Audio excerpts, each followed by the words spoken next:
नमस्कार दोस्तों, स्वागत है आपका विक्रम क्लासेस पर।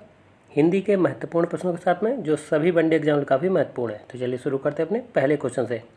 रित का विलोम शब्द है, सही आंसर है बी अनृत। क्वेश्चन नंबर 2, तीक्ष्ण का विलोम शब्द है, सही आंसर है ए मंद। क्वेश्चन नंबर 3, खाद्य सामग्री जो यात्रा के समय रास्ते में उपयोग के लिए दी जाती है के लिए एक शब्द है, सही आंसर है डी पाथेय। क्वेश्चन नंबर 4, आधी रात का समय के लिए शब्द है, सही आंसर है बी निशीथ।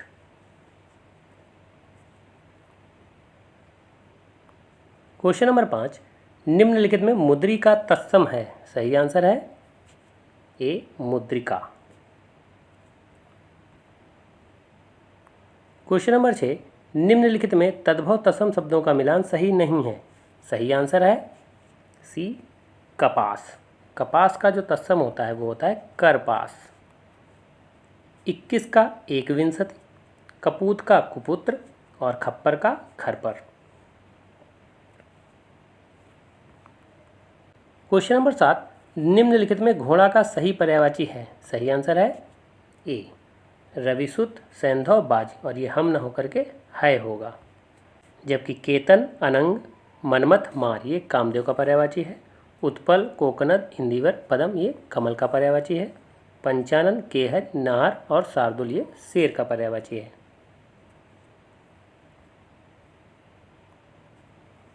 क्वेश्चन नंबर 8, निम्नलिखित में शुद्ध शब्द नहीं है, सही आंसर है सी प्रज्वलित। प्रज्वलित जो शुद्ध शब्द होगा वो इस तरीके से होगा, जबकि अनुग्रहित, उज्ज्वल और छिद्रान्वेषी ये शुद्ध शब्द हैं।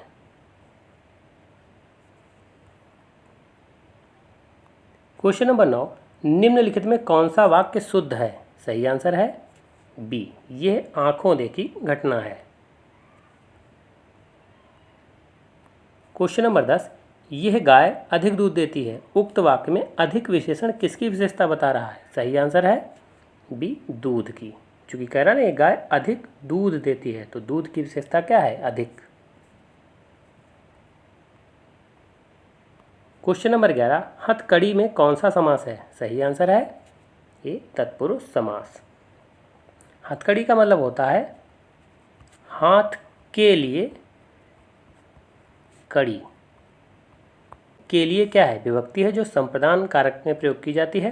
तो तत्पुरुष समास में जो संप्रदान तत्पुरुष होता है, यहाँ पर जो है तत्पुरुष समास है। क्वेश्चन नंबर 12, निम्न में कौन सा शब्द अनेकार्थक है, सही आंसर है ए अंबर। अंबर के जो अर्थ होते हैं वस्त्र, बादल और अभ्रक, तो इसलिए ये अनेकार्थक शब्द है।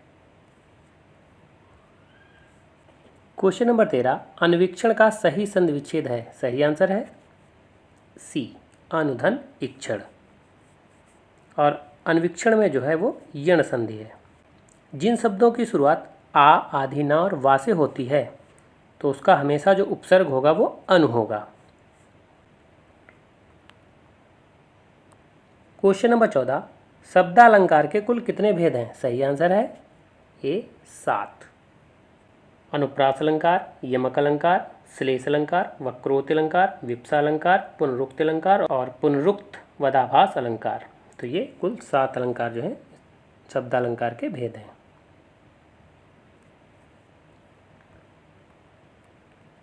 क्वेश्चन नंबर 15, कीर करी शब्दों का सही अर्थ है, सही आंसर है बी तोता हाथी। कीर का मतलब होता है तोता, करी का मतलब होता है हाथी। क्वेश्चन नंबर 16, कागजी घोड़े दौड़ाना मुहावरे का अर्थ है, सही आंसर है बी व्यर्थ की लिखा पढ़ी करना। क्वेश्चन नंबर 17, घड़ों पानी पड़ना मुहावरे का अर्थ है, सही आंसर है डी लज्जित होना। क्वेश्चन नंबर 18, राहुल सामने खड़ा है, निम्न में रेखांकित शब्द किस प्रकार का क्रिया विशेषण है, सही आंसर है ए स्थानवाचक क्रिया विशेषण। कह रहा राहुल सामने खड़ा है, तो स्थान की बात कर रहा है कि वो सामने खड़ा है, इसलिए ये स्थानवाचक क्रिया विशेषण होगा। जबकि क्रिया विशेषण के यही 4 रूप हैं, स्थानवाचक, कालवाचक, परिमाणवाचक और रीतिवाचक। क्वेश्चन नंबर 19, जो घर दिख रहा है वो कपिल का होगा, निम्न में किस प्रकार का वाक्य है? सही आंसर है सी, संदेहवाचक वाक्य। कह रहा है कि जो घर दिख रहा है वो कपिल का होगा, तो यहाँ पर संदेह है, चूंकि होगा गागी गे का प्रयोग किया गया, वहाँ पर संदेह जो है व्यक्त किया जा रहा है।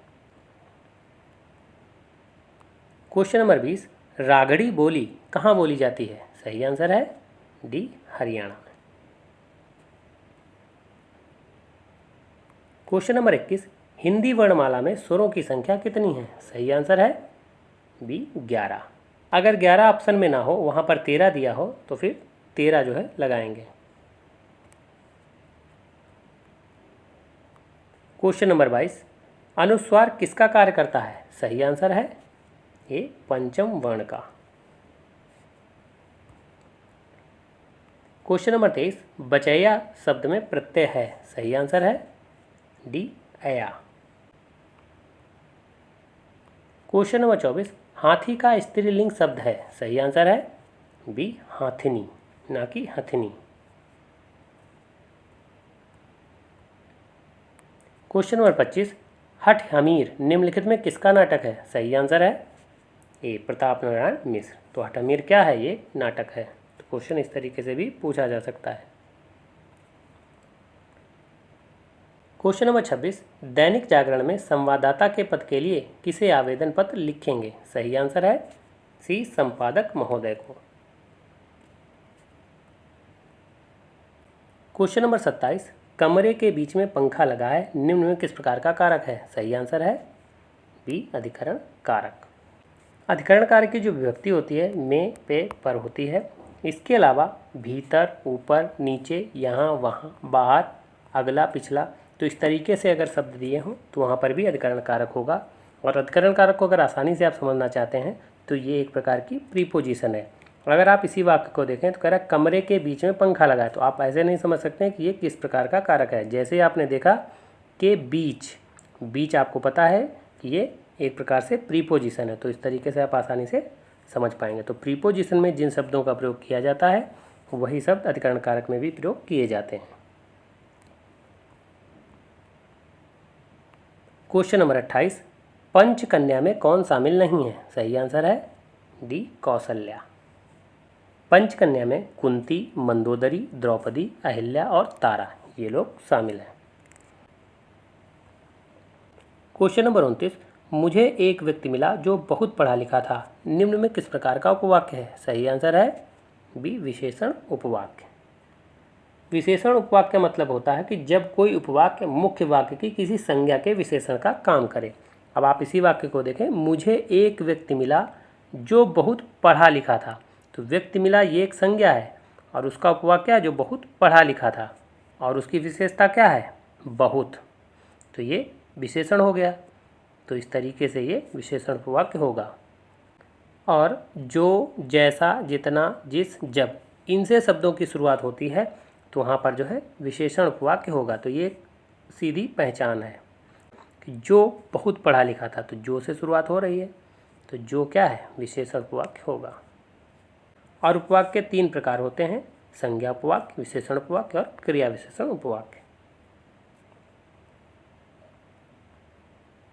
क्वेश्चन नंबर 30, जापान उस घटना को भूल चुका, निम्न वाक्य में किस प्रकार का काल है? सही आंसर है ये, सामान्य भूत। जब कभी वाक्यांत में चुका, चुकी, चुके इस तरीके से वाक्यांत हो रहा हो तो वहाँ पर सामान्य भूत होगा। अगर आसन्न भूत की बात करें तो यहाँ पर होता चुका है, चुके हैं, तो इस तरीके से हैं का अगर प्रयोग हो जाता तो यहाँ पर आसन्न भूत होता। अगर थाथी थे का प्रयोग होता तो यहाँ पूर्ण भूत होता। तो ये वीडियो कैसा लगा? अगर अच्छा लगा हो तो लाइक करें, शेयर करें, सब्सक्राइब करें। धन्यवाद दोस्तों।